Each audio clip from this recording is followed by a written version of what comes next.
무탈하셨습니까? 눈이 내리고 추운 날씨지만 온라인으로 또 오프라인으로 예배할 수 있는 그런 환경을 허락하신 하나님께 감사드립니다. 그리고 이 자리 온라인 오프라인 예배를 통해서 그 아버지 하나님 앞에 영광 올려드리는 저와 여러분 되기를 원합니다. 월요일 아침 한 크리스찬 직장인이 서둘러서 출근길에 나섰습니다. 차를 운전해서 직장으로 가면서 그의 머릿속에는 한 주간 동안 있을 또 해야 할 여러 가지 일들이 머릿속에 스쳐 지나갑니다. 그렇지 않습니까?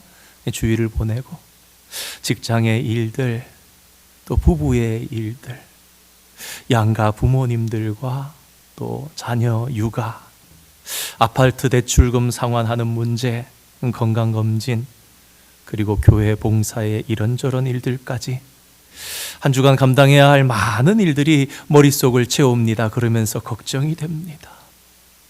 주님, 제발 도와주세요.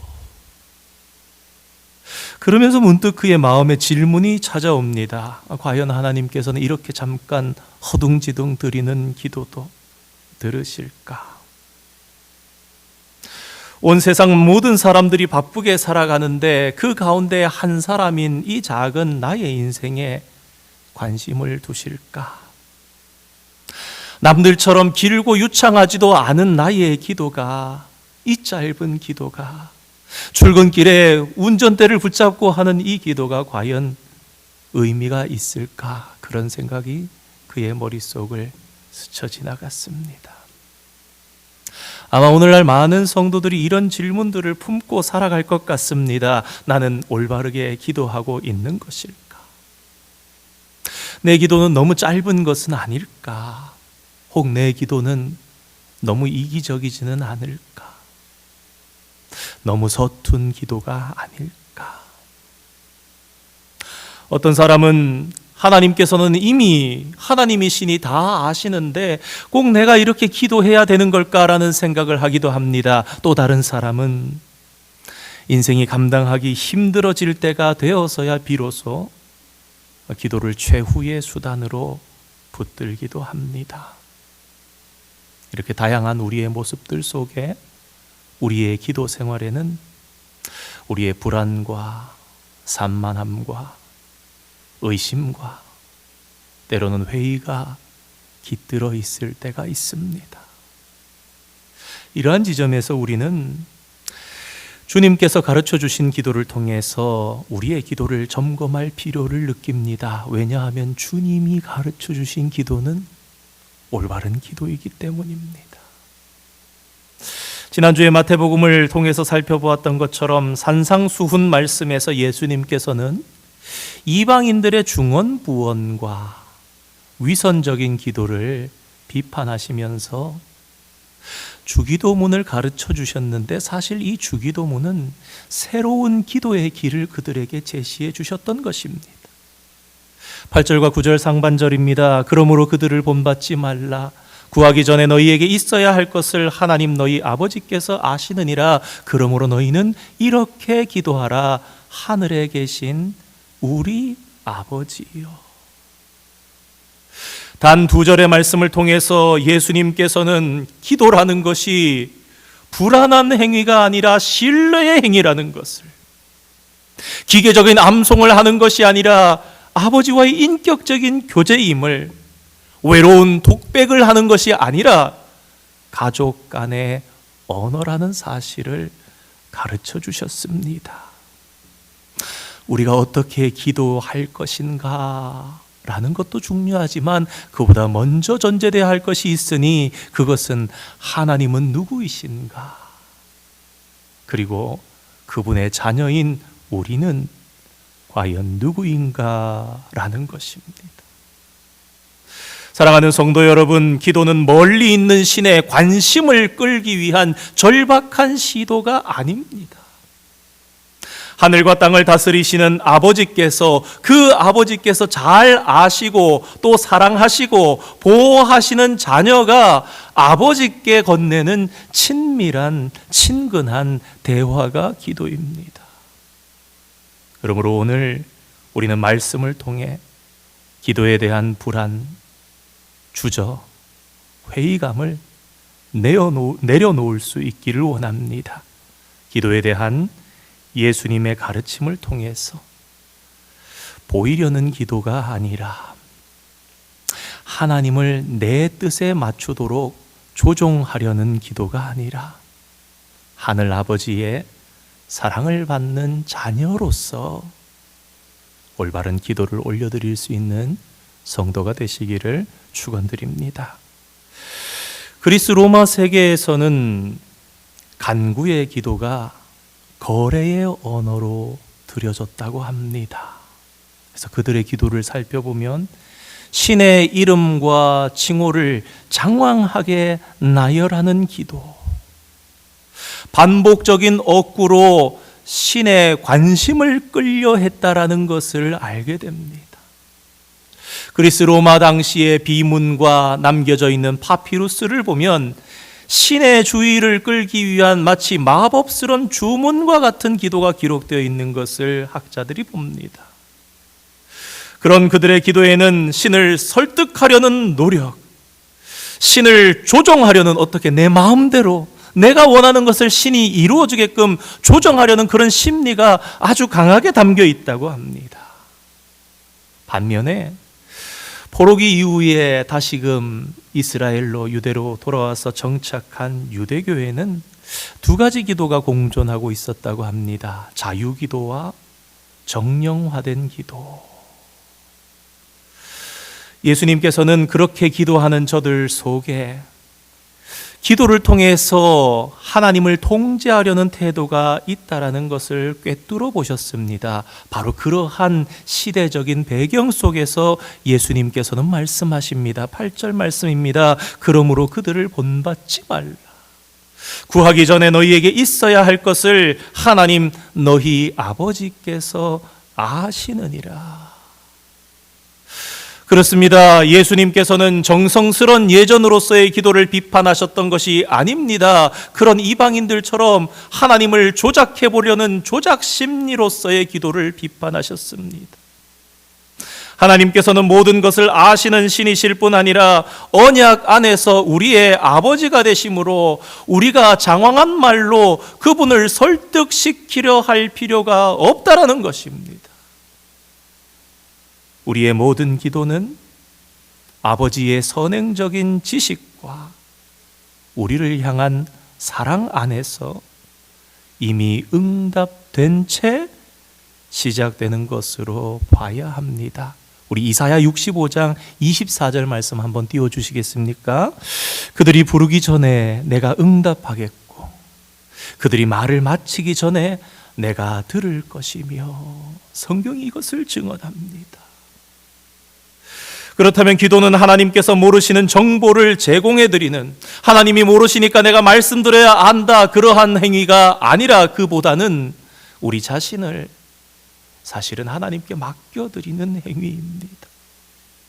기도를 통해서 하늘 문을 억지로 여는, 하늘 문이 닫혀 있는데 우리가 기도함을 통해서 하늘의 문을 열어야지 하는, 기도는 하늘의 문을 여는 연장이 아닙니다. 기도는 이사야 65장의 말씀처럼 거기에 따른다면 이미 열려져 있는 아버지의 품으로 우리가 걸어 들어가는 행동인 것입니다. 우리는 신의 주의를 끌기 위해서 주문을 외우는 자가 아니라 아버지의 품에 안기는 자녀입니다.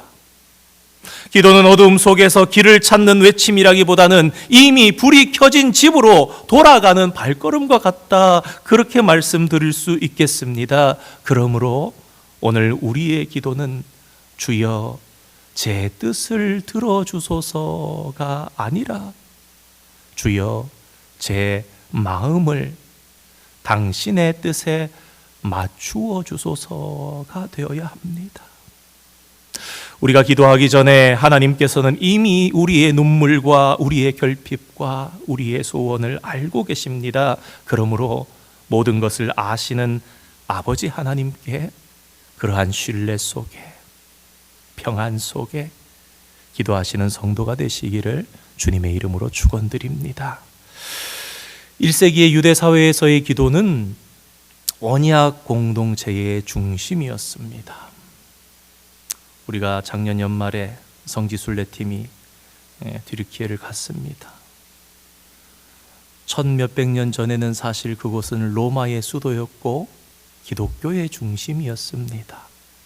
그런데 저희가 그 도시들에서 다 사원들의, 무슬림의 사원에서 나오는 이맘들, 그 이상한 그들이 어떻게 됐든 찬양 같은 소리들이 흘러나오는 것을 불편한 마음으로 들었지요.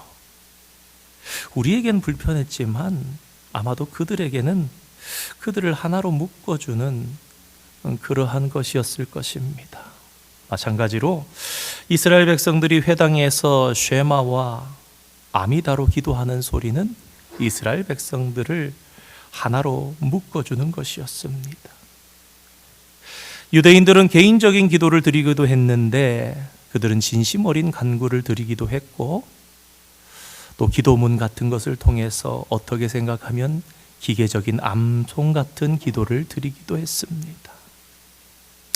예수님 당시에는 랍비들에게, 그 랍비들이 제자들에게 고유한 기도의 형태를 전해주는 그런 습관이 있었다고 합니다. 기도문을 그들에게 준 것이지요. 아마도 그러한 관습에 따라서 세례 요한의 제자들에게 세례 요한도 기도를 가르쳤던 것이 아닌가, 그런 생각을 해봅니다. 그래서 우리 지난주에 누가복음 11장 1절 말씀을 살폈던 것처럼 예수님의 제자들도 그러한 당시의 관습과 또 세례 요한도 제자들에게 기도문을 주었는데, 그러면서 얘기합니다. 주여 우리에게도 기도를 가르쳐 주시옵소서. 예수님께서 말씀하십니다. 그러므로 너희는 이렇게 기도하라. 그런데 예수님께서 주신 우리가 오늘 함께 받는 주기도는 단지 암송용이 아니라 제자들이 본받을 수 있는 모범으로서의 기도를 주님께서 가르쳐 주신 것이었습니다. 지난주 말씀드린 것처럼 주님이 가르쳐 주신 기도, 주기도문은 마태복음 6장 그리고 누가복음 11장에 기록되어 있습니다. 마태복음은 6장 9절에서 13절까지 5절에, 누가복음은 11장 2절에서 4절까지 3절에, 그래서 마태복음에 기록된 주기도문이 누가복음에 기록된 주기도문보다는 길고 또한 대칭적인 구조를 가집니다. 그래서 기도가 전반부와 후반부로 나누어 볼 수 있습니다. 전반부에는 당신, 다시 말해 하나님께 대한 3가지 청원이 나옵니다. 아버지의 이름이 거룩히 여김을, 아버지의 나라가 임하시며 아버지의 뜻이 이루어지기를. 그리고 후반부에서는 우리에 대한 청원 3가지가 마치 대칭하듯이 나옵니다. 일용할 양식을 주시옵고, 우리를 용서하여 주시옵고, 우리를 악에서 구하시옵소서. 정리해보자면 전반부에서는 하늘과 하나님의 영광에 초점을 맞추어 기도하다가 후반부에서는 땅과 인간의 필요로 그 초점이 옮겨지는 것을 우리가 보게 됩니다. 이것이 무엇을 가르쳐주며 무엇을 의미하는 것입니까? 예수님의 제자 그리스도인의 기도는 먼저 하나님의 관심이 우선되어야 하며 그 후에 우리의 필요를 다루는 것이 되어야 한다라는 것입니다. 기도하라라는 오늘 본문에 쓰인 헬라어 동사는 시제적으로 보면 현재 시제 명령형입니다. 현재 명령형. 무슨 뜻이냐? 헬라어 문법으로 볼 때 지속적인 습관을 강조하는 그런 표현입니다. 그러니 주님께서 이렇게 가르쳐 주신 이 주 기도문은 무엇입니까? 그냥 알고 지나칠 것이 아니라는 것입니다. 계속해서 지속적으로 반복하는 습관, 그 반복을 통해서 그 기도를 내 기도로 삼아야 된다라는 의중이, 주님의 의중이 담겨 있는 것입니다. 또 헬라어 원문을 살펴보면 너희는 이라는 대명사를 쓰고 있는 것을 보게 됩니다. 사실 헬라어 문장의 구조로 보면 이 휘메이스라는 너희는이라는 2인칭 대명사는 쓰일 필요가 없습니다. 없어도 되는 단어입니다. 그렇다면 왜 주님께서는 너희는이라는 단어를 넣어서 말씀하신 것입니까? 이것은 주님께서 기도를 가르쳐 주신 배경 속에 들어 있습니다. 붙여서 덧붙여서 강조하신 것은 너희는 다른 사람들과 다르다라는 것입니다. 너희는 어떠한 너희인가? 이방인들과 외식하는 자들과 구별되는 제자 너희들은, 그러면서 예수님의 제자들이 기도의 모범을 따라야 하는 자들임을 강조해서 나타내신 것입니다. 짧지만 심오하면서 공동체적인 이 기도의 모범은 아버지이신 하나님께 자녀된 제자들이 언약 관계 안에서 기도하는 방법을 주님께서 알려줍니다. 마치 건축가가 도면의 청사진에 나타난 설계를 따라서 건축을 하듯이 제자들은 주기도문이라는 기도의 도면을 따라서 기도를 배우는 것입니다. 세상에 예로 든다면 요리사가 기본조리법을 통해서 요리의 실력을 키워나가듯이 제자들은, 그리스도인들은 주기도문을 통해서 기도를 배우고 그 기도를 응용해서 우리의 기도를 성장시켜 나아갈 수 있다라는 것입니다. 예수님의 기도가 실리적인 것인가? 그렇습니다. 예수님의 기도가 마치 주문처럼 예배 가운데서만 그렇게 하라는 것인가? 아닙니다. 주님이 이렇게 말씀하십니다. 이렇게 기도하라. 그런데 곰곰이 생각해 보면 예수님께서 말씀하신 이렇게 기도하라는 이렇게 바꾸어 쓸 수 있습니다. 이렇게 살라. 너희는 이렇게 기도하라. 너희는 이렇게 살아라라는 것입니다. 왜냐하면 사실 예수님은 그 기도하신 대로 사셨기 때문입니다. 무슨 말씀이냐? 주기도문은 예수님의 생애가 살아서 담겨있는 기도라는 것입니다. 그러므로 이렇게 기도하라는 말씀은 이렇게 살라고 받아들여져야 마땅한 것입니다. 한번 생각해 보시기 바랍니다. 예수님은 아버지의 이름을 거룩하게 하셨습니다. 요한복음 12장에 그러시죠. 영광을 받을 때가 왔다. 아버지께 영광을 돌리기를 원하셨다. 가장 큰 영광을 십자가, 하나님의 나라가 그분은 임하게 하셨으며 하나님의 뜻을 완전히 행하셨고, 그분은 자신이 생명의 떡이 되셨으며 자신을 십자가에 단 자들에게까지도 용서를 베푸셨고, 우리가 우리에게 잘못한 사람을 용서하여 준 것 같이, 그렇지 않습니까? 주님이 그렇게 하신 것처럼 나에게 잘못한 사람을 용서하지 못했던 내가 나에게 잘못했던 사람을 용서하는 나로 바뀌어가라. 악과 악한 자에게서 우리를 건지신 분이 또한 주님이셨습니다. 그러므로 주기도문을 따라 기도하는 것이 무엇입니까? 그렇게 기도만 하라는 것입니까? 그렇지 않은 것입니다. 너희는 이 기도를 습관적으로 계속해서 하며 또한 그렇게 사는 너희가 되어라. 다른 말로 한다면 너희는 나를 닮아가라. 그리스도를 닮아가는 것, 그리스도의 형상으로 빚어지는 것이 주기도문을 우리에게 주신 또 하나의 목적인 것이지요. 그렇습니다. 성도 여러분, 주님의 기도, 주님께서 우리에게 주신 기도는 주님이 친히 사랑하는 마음으로 우리에게 베풀어 주신 인생의 설계도입니다. 건축가가 도면 없이 벽돌을 함부로 쌓는다면 그 집은 기울어지고 말 것입니다. 주님은 우리 인생의 건축 현장에 이 도면을 내밀면서 말씀하십니다. 내가 너를 위해서 특별히 준비하였다. 이것을 보고 이렇게 살라. 이렇게 기도하라. 다시 말하면 이렇게 너의 인생을 세우라라는 명령입니다. 그러므로 또한 기도는 신앙의 나침반과 같습니다. 주기도문이라는 나침반 없이 기도하면 우리는 결국 자기 자신을 중심으로 맴돌다가 방향을 잃어버리게 됩니다. 그러나 그리스도의 모범을 따라서 기도하면 우리의 기도는 하늘에 초점이 맞추어지고 우리의 삶은 그 중심축을 따라서 곧게 세워지게 되는 것입니다. 사랑하는 성도 여러분, 주님은 우리의 기도를 새롭게 빚어가기를 원하셨습니다. 주기도문은 외우는 입술을 넘어서 주기도문을 살아내는 손과 발이 되기를 우리에게 원하는 그런 기도입니다.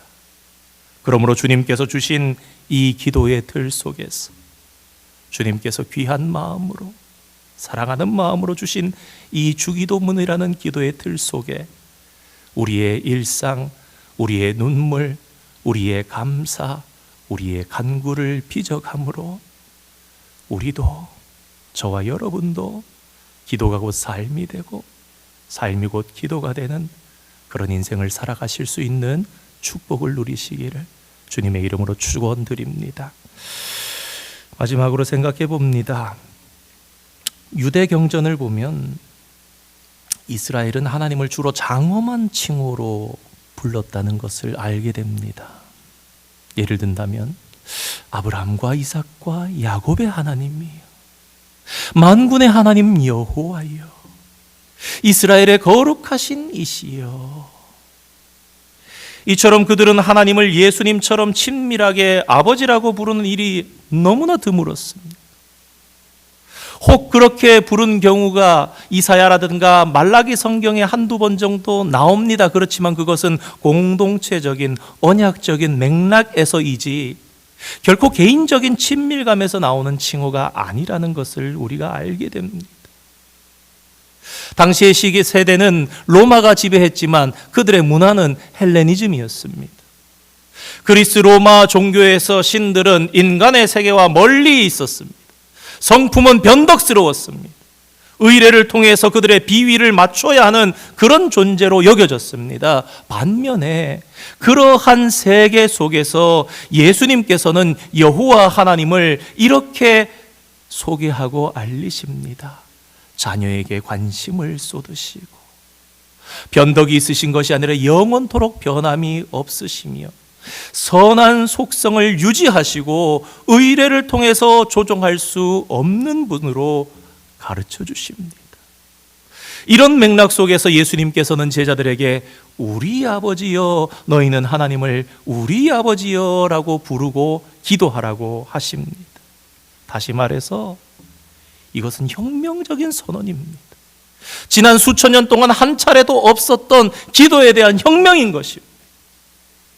하나님은 내재적이십니다. 그리고 관계적이시고 언약적인 분이십니다. 하지만 그분의 초월적 속성도 놓치지 않기 위해서 예수님께서는 우리 아버지 앞에 이 말을 덧붙이십니다. 하늘에 계신. 원어상으로 살펴보면 하늘이 단수가 아니라 복수로 우라노이라고 사용됩니다. 하나님의 보좌가 있는 우주의 통제실, 지휘실, 조정실을 가리키면서 이것은 바로 그분의 권위와 그분의 위엄과 그분의 주권을 나타냅니다. 그런 위엄, 그런 권위 있으신 하늘들에 계신 하나님께서 우리의 아버지가 되신다라는 것입니다. 두 가지가 다 담겨 있는 것이죠. 신명기에서 모세가 일렀듯이 위로 하늘에나 아래로 땅에 오직 여호와는 하나님이시요 다른 신이 없는 줄을 알아 명심해야 하는 것입니다.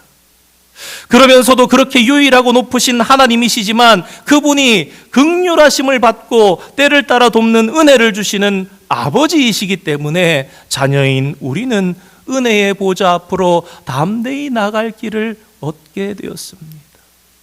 따라서 주님께서 가르치신 하늘에 계신이라는 말과 우리 아버지여라는 말이 합쳐진 이 문구는 하나님의 초월성과 내재성이라는 이 두 가지 측면의 균형을 잡아주는 그런 기도문입니다.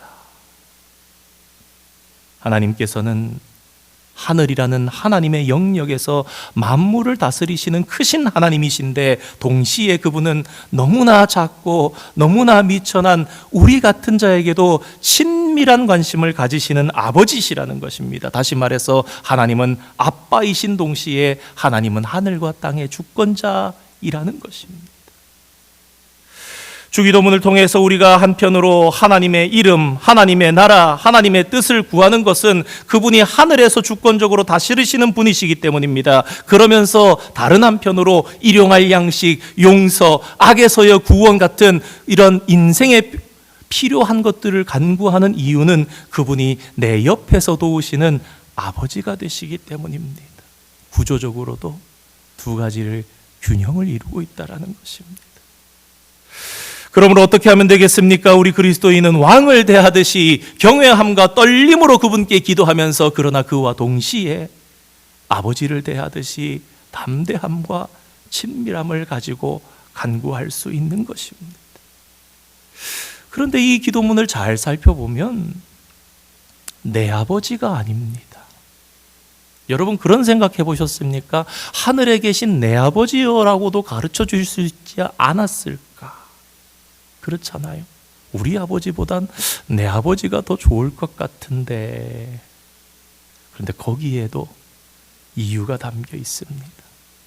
하나님께서 우리에게 이렇게 기도하라 하면서 내 아버지여라고 하지 않으시고 1인칭 복수대명사 우리 아버지여라고 붙여 하신 것은 주님이 가르쳐 주신 이 기도가 개인적인 기도일 뿐만 아니라 거기에 더해서 이 기도는 또한 공동체적인 기도다. 예수 그리스도를 믿는 자에게, 영접한 자에게, 하나님의 자녀된 자가 공동체적으로 기도할 수 있는 기도문이라는 것입니다. 다시 말해서 주기도문은 한 그리스도인이 골방에서도 드릴 수 있는 기도이지만 또한 공예배 가운데 하나님의 가족인 온 성도가 함께 뜨거운 마음으로 드릴 수 있는 기도입니다. 그러한 것을 연구하고 깨달았기에 오늘날 우리가 예배 예전 가운데서 공예배 가운데 주기도문, 사도신경 함께 고백하는 것입니다. 예수님은 주기도문을 통해서 당신께서 성부 하나님과 친밀한 관계 속에서 사용하신 아빠라는 호칭을 제자들에게도 사용하도록 권장해 주셨습니다. 그렇다면 무엇을 말하는 것입니까? 예수님께서 가지셨던 하나님의 아들로서의 신분은 제자들에게서도 공유될 수 있는 신분이라는 것입니다. 우리 요한복음 20장 17절 말씀 띄워주시겠습니까? 함께 한번 읽어보겠습니다. 예수께서 이르시되 나를 붙들지 말라. 내가 아직 아버지께로 올라가지 아니하였노라. 너는 내 형제들에게 가서 이르되 내가 내 아버지 곧 너희 아버지 내 하나님 곧 너희 하나님께로 올라간다 하라 하시니. 아멘. 이 말씀에서 보여주듯이 내 아버지가 곧 너희 아버지라는 것입니다. 내 하나님이 곧 너희 하나님이심을 가르쳐 주십니다. 물론 어떻게 생각하면 예수님이 가지신 하나님의 아들됨과 그리스도인 된 우리가 받는 하나님의 아들됨이 질적인 차이가 존재할 것도 같습니다. 하지만 영광스러운 권세를 받았다는 사실만큼은 적어도 결코 부인할 수 없는 것입니다. 영접하는 자, 곧 그 이름을 믿는 자들에게는 하나님의 자녀가 되는 권세를 주셨으니, 이미 주셨기 때문에 내 아버지인 것입니다. 그리스도인은 예수를 믿음으로 성령의 내주가 시작되기에 양자의 영이라 불리시는 성령님이 그리스도인 우리들로 하여금 하나님을 아빠, 아버지라 부를 수 있게 도우십니다. 그게 사도 바울이 로마서 8장에 한 이야기입니다. 그러므로 기도는 우리와 언약을 맺으시고 우리를 돌보시는 친밀한 아버지에게 드리는 것이며 동시에 인간 세계를 초월해 계시면서 인간 세계를 다스리시는 만왕의 왕이신 위엄의 하나님께 드리는 것입니다. 그래서 예수님께서는 하나님이 두려운 분이시면서도 우리가 친밀하게 다가가야 할 분이라는 이 역설을 기도에 담아서 우리로 균형 있게 기도하게 하신 것입니다. 그러므로 성도된 우리는 기도하는 내내 우리 아버지의 사랑과 하늘에 계신 분의 능력이라는 이 두 진리 사이에 균형을 놓치지 말아야 하는 것입니다. 이 역설적 균형을 잘 유지하는 가운데 그러면서도 주저함 없이 의심 없이 담대하게 예수님에게 배운 기도를 하나님께 자주자주 계속해서 올려드릴 수 있어야 하겠습니다. 말씀을 정리하려 합니다. 사랑하는 성도 여러분, 하나님께서는 멀리 계신 분이 아니십니다. 우리의 마음이 정리되지 않고 때로는 믿음이 흔들리고 혹 우리의 말이 서툴러도 아버지 되신 하나님께서는 이미 저와 여러분을 알고 기다리고 계십니다. 하늘의 문은 열려진 채로 말입니다. 기도는 화려한 표현에서 시작되는 것이 아니라 하나님께로 돌아가겠다는 마음에서 시작됩니다. 안타깝게도 오늘날 우리는 교회는 다니면서도 하나님을 믿는 성도이면서도 기도를 잘 하지 못하는 성도가 되어가는 것 같습니다. 그러나 성도 여러분, 오늘 서론을 열면서 말씀드렸던 것처럼 주님 도와주세요 같은 아주 짧은 숨결과 같은 기도도 우리 하나님은 들으십니다. 그러므로 내가 기도를 잘해야 되는데 내가 좀 이런 표현들도 좀 쓸 수 있어야 내 기도가 하나님 들으실 것 같고 성도들에도 덕이 될 것 같은데 라는 그런 부담감을 내려놓으시고 내가 아버지께로 지금 나아간다 라는 확신으로 기도하는 여러분 되시기를 바랍니다. 그러면서 일상 속에서 주님께서 가르쳐 주신 이 귀한 기도를 마음에 계속해서 깊이 새기시기를 바랍니다. 하늘에 계신 아버지를 바라보면서 그 뜻이 우리의 가정과 우리의 일터와 우리의 자녀들에게 이루어지기를 구하시기를 바랍니다. 우리의 필요, 상처, 죄의 문제를 친구와 깊이 상의하지 마시고 하나님께 깊이 올려드리시기를 바랍니다. 우리 아버지라고 부를 수 있는 이 은혜를 기억하면서 담대하게 기도하시는 여러분. 기도는 하늘문을 여는 도구가 아니라 이미 열려있는 아버지 품으로 걸어가는 길이라는 사실을 기억하면서 이제는 주님께서 가르쳐 주신 그 길을 따라서 살아가는, 주님 주신 인생의 설계도면을 따라서 살아가는 주님의 자녀들이 되시기를 주님의 이름으로 축원드립니다. 함께 기도하겠습니다. 거룩하신